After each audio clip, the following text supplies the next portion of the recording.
Another Irish movie from Hollywood. Yay. The Wild Mountain Thyme. It's taken a lot of heat, and we've only seen the trailer so far. So, let's talk about it.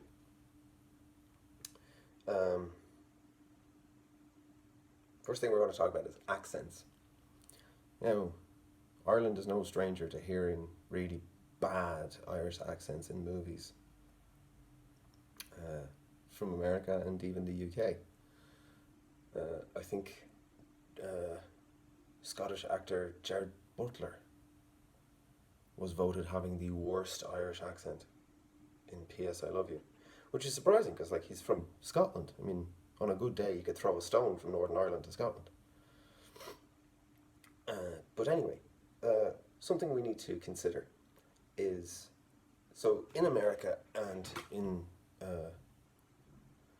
the UK, I'm talking about the UK because Emily Blunt is in the movie as well, is the UK has a standard English accent in their film and television industry, and so does the United States. As far as I'm aware, I may be wrong, I don't think Ireland has one. Whenever we do a movie, we're not asked to do a standard Irish accent. So straight away that's going to cause an issue for any foreign actors coming in to portray Irish characters. Also, another thing we need to take on board is that Ireland is a very small country. However, it has one of the biggest databases of dialects. We like to think that it's just four: Leinster, Munster, Connacht and Ulster. We are wrong. As far as I'm aware, it's up there in the hundreds. There are hundreds of different dialects within our tiny country. And we're very quick to assume or judge foreign actors who are portraying Irish characters that they didn't do their homework. That may be the case for a lot. However, I could, in fact, imagine and see in my mind's eye Christopher Walken coming over. Christopher Walken's a very established fella. He's very established. I can picture him coming over going, oh my God, I'm going to play an Irish character. And then hearing all the different kinds of dialects and then being, fuck, what am I going to do? And in saying that, we need to remember that, this is Hollywood, So, and Hollywood doesn't play to just Hollywood. It plays to a large percentage of the globe. So this movie is going to go everywhere, and it needs to be understood by a lot of different cultures. So straight away we have to, Jesus Christ, when I first moved here in 2016, I haven't really got a very strong accent. People couldn't understand me for 3 months. Two of my colleagues actually said to me, we were just smiling and nodding that entire time, so I had to dumb it down. And the same thing happened when I moved to the UK. I had to dumb down the accent because people were just like, yeah. What the fuck did he just say? I haven't got a clue. So, we need to understand that movies that come out of America about Ireland are not going to be made for Irish people. Another thing we have to address is that Irish American culture is a lot different to Irish culture. You can see this on the Lucky Charms box and how they celebrate St. Patrick's Day. It's mind-boggling to Irish immigrants who come over here. They're like, what are you talking about? Whole thing as well. Oh, you have the Irish brogue. What'd you say about my shoes? So there is a cultural divide there, but at the same time, I've come to understand this about Irish Americans is regardless of however many times they get things wrong, at least they're fucking passionate about it.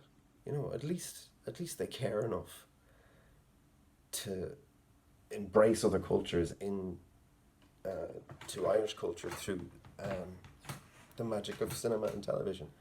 And, it may be wrong through our perspective, but there's a lot of passion and love there, so remember that. They're not just doing it to piss you off, and they're not hiring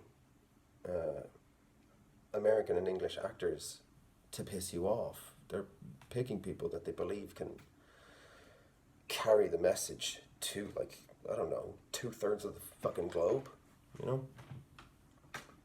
So we need to take that on board, and we need to acknowledge in ourselves that we're also very guilty of doing the exact same thing in regards to Americans and English people.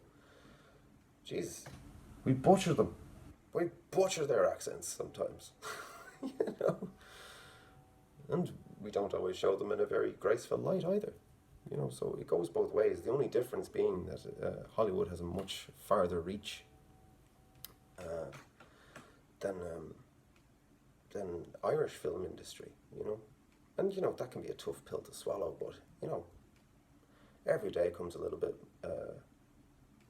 more strength, and maybe one day we'll have a fucking massively successful industry where we can compete with Hollywood and show people what it actually is like. But you need to understand that you need to see it from their perspective, and though the accents may be wrong and the depiction of Irish life may be wrong, just remember that there is something there that is coming from a good place. So we have three options. We can get angry at it and stew in it for a while and let it ruin our day. We can enact revenge and do our own movies and bastardize American or English culture or American or English accents. Or, third option being, we can rise above it and just focus on our work for now and get so fucking good.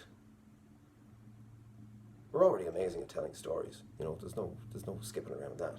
But we can get so good in their eyes that one day they'll ask for our opinions. And we can work together, So, and, it's a Hollywood movie, there's a lot of money involved. I don't blame them for picking Christopher Walken and Emily Blunt to help carry this message. Acknowledge that it's a business and try to accept that perhaps somewhere along the line there was a lot of love and passion into the story that they're telling. And of course they're going to romanticize it because they want everyone to enjoy it, not just Irish people. So there's my 2 cents. And I think, it's a much more healthy approach, I think. So, good luck to you. Have a good fucking day.